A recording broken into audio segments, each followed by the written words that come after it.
नमस्कार विद्यार्थ्यांनो, माझे नाव माधुरी राजपर आहे. मी तुम्हाला हिंदी हा विषय शिकवणार आहे. आज विद्यालय तुमचं स्वागत करत आहे. आज जो आपला धडा आहे त्याचं नाव काय आहे? वारीस कोण? काय आहे? वारीस कोण? आणि या धड्याचा हा दुसरा सीझन चालू आहे. तर चला या बघूया यात लेखिकाने काय म्हणाली आहे. तर चला बघूया.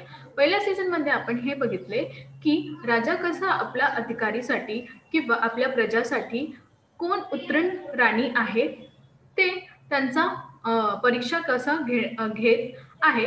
तर यामध्ये आपण हे बघणार आहे की कोणती राणी उत्तीर्ण झाली परीक्षामध्ये. तर चला बघूया. पहले राजकुमारी ने हाँ कह दिया, मगर राजा ने फिर कड़क कर पूछा. तब उसने सच्ची बात बता दी. जेव्हा राजाने विचारले, हे तोच दाणे होते जे मी तुला दिले होते? तर पहिला तिने हा म्हणाले. मग तर राजाने जोरात म्हणाले की तेच आहे का? हेच आहे तो दाणे? तेव्हा ते हकीकत काय आहे ते सांगितले. राजा ने दूसरी राजकुमारी से पूछा, तुम्हारे दाने कहाँ है? तेवढ्यात राजा जो होता ते दुसऱ्या राणीला म्हणाले की तुमचा दाना कुठे आहे? तर तो का म्हणाली, चला बघूया. तुम्हारे दाने कहाँ हैं? दूसरी राजकुमारी अपनी संदूकशी में से मखमल के खोल वाला डिब्बे उठा लाई. तेवढ्यात ती कुठे गेली? आपली संदूकशीमध्ये गेली आणि त्यातून जे मखमल कापडेवर ती गेहूं सजून ठेवली आहे ते घेऊन आली, जिसमें उसने गेहूं के दाणे रखा था. जे तिथे ते गेहूंचे दाणे ठेवले होते. आता तुम्ही बघा, तुमच्या समोर एक चित्र आले आहेत. ते हे राजा आणि हे दुसरी राणी आणि हे ते मखमलचे कपडा ज्याच्यामध्ये ती गेहूंचे दाणे ठेवले आहेत. तर आता दुसरा बघूया. तुम्हाला कळत आहेत ना? दाणे सहेज कर रखे थे. ते दाणे कुठे ठेवले होते? मखमलीचे डब्बे, मखमलीचे कापडेवर सजून ठेवले होते. राजाने उसे खोलकर देखा. तेवढ्यात राजा उघडून पाहिले. दाणे सड गए थे. ते जो दाणे होते ते सडून गेले होते. तीसरे राजकुमार ने पूछा, तुमने क्या किया उन दानों का?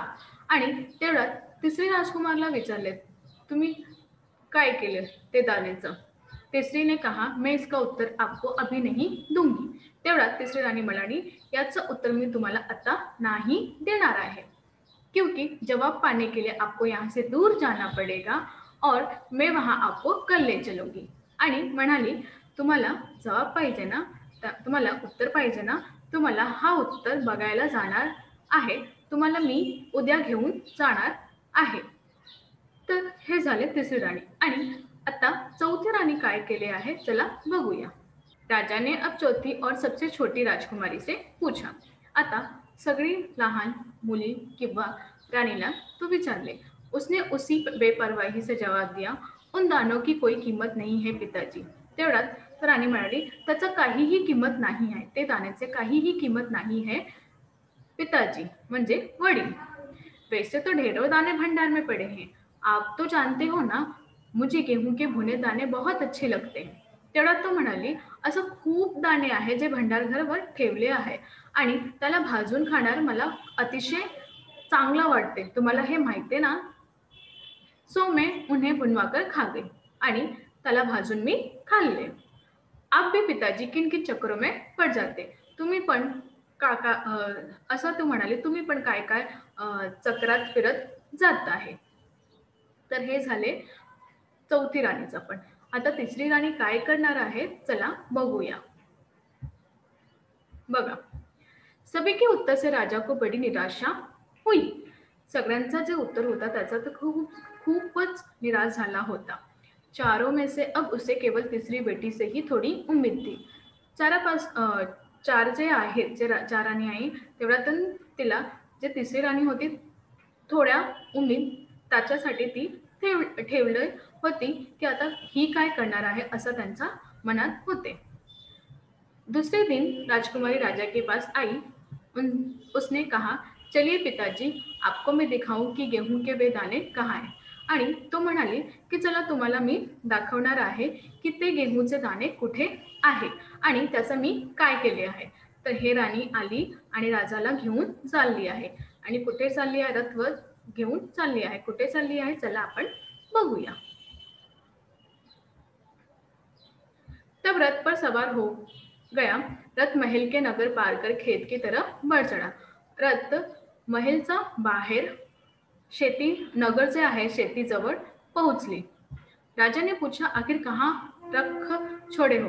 तेव्हा राजा विचारला तिला की कुठे आहेत ते दाणे आणि कुठे ठेवले आहेत तू? तुमने वे 100 दाणे, ते 100 दाणे तुम्ही कुठे ठेवले आहेत? इन 100 दानों के लिए तुम मुझे कहाँ कहाँ से चक्कर लगवाओगे आणि हे 100 दाण्याला तू मला कशी कशी चक्कर घालणार आहे? असा त्याने विचारले। तब रथ एक बड़े से हरे भरे खेत के सामने आकर रुक गई। तेव्हा रथ जे आहे ते खूप मस्त शेतीजवळ आणून थांबले। राजा ने देखा सामने बहुत बड़े खेत में गेहूं की फसल थी आणि राजाने पाहिले की समोर खूप मोठ्या शेती होती आणि कोणती होती? गेहूंची होती। उसकी बालियां हवा में झूम रही थी आणि त्याचे जे बाली होते तर मला तुम्ही हे बघणार चित्रावर की हे जे आहे बाली मतलब त्याची शेती जी आहे ते इथून इथून वाऱ्यातून उभे आहे आणि फिरत आहे। जैसा राजा को कोई खुशी भरा गीत सुना रही है। राजाला असं वाटते की ते मला गीत गाऊन। राजा ने हैरानी से राजकुमारी की और देखा। राजकुमारी ने कहा, पिताजी ये वो सोदाने जो आज लाखों लाख दानों के रूप में आपके सामने है।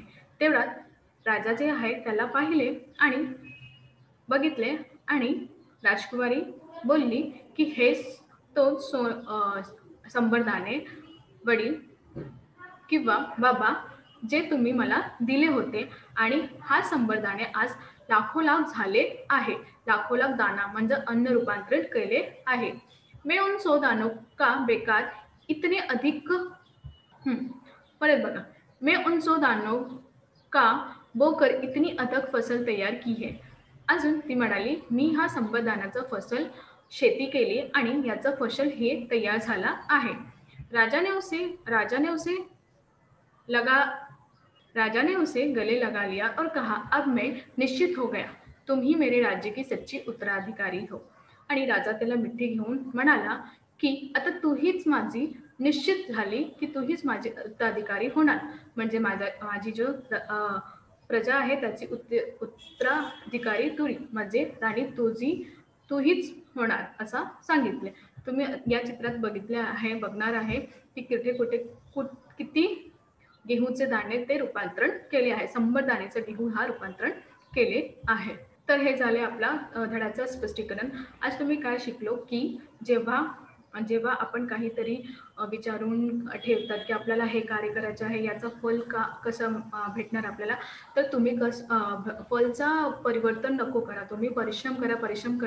परिश्रम करता मुलेही तुम्हाला फल भेटणार। जेव्हा तुम्ही परिश्रम नाही करणार तुम्हाला फल नाही भेटणार। तर कधीही असं आले तर तुम्ही परिश्रम करा, फलाची नको बघूया। धन्यवाद।